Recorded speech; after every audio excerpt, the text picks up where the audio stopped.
மற்றதெல்லாம் மீதி 30 காய் 35 காய் வந்து வேஸ்ட்டாக தான் போகுது. வேறு ஒன்றும் பண்ண முடியாது. இதுக்குள்ளே பாருங்க உச்சி வரைக்கும் இருக்குது. இதில் இப்போ கண்ணுக்கு தெரியறது எல்லாம் பழுத்துருச்சு. இப்போ இறக்கி போட்டோன்னா நாளைக்கு இன்னைக்கு இப்போ சாயங்காலம் இறக்கணும்னா நாளைக்கு சாயங்காலம் அறுக்கலாம்.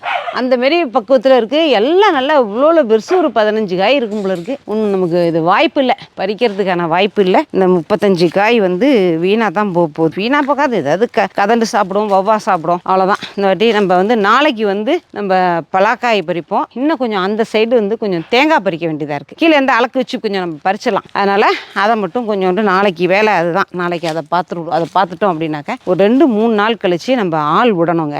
ஆச்சி ஆள் அழைச்சிட்டு வரதுக்கு தான் போயிருக்காங்க வேலை பார்க்கறதுக்கு. இந்த மட்டையெல்லாம் இன்னும் வந்து வச்சு கட்ட வேண்டியது இருக்குது. இந்த வேலி இன்னும் பாதி இருக்குது. அதனால் ஆச்சி ஆள் அழைச்சிட்டு வர தான் போயிருக்காங்க. நம்ம வந்து அப்போ வந்து ஆச்சி ஆள் கூட்டிகிட்டு வந்துட்டாங்கன்னா நம்ம இங்கே தான் இருக்கிற மாதிரி இருக்கும். நம்ம ஒரு 10 நாளைக்கு நம்ம வந்து இங்கே இருந்து எல்லா வேலையும் நம்மளால் செய்ய முடியாத வேலைகள் எல்லாம் நம்ம செஞ்சு வாங்கிக்கணும்.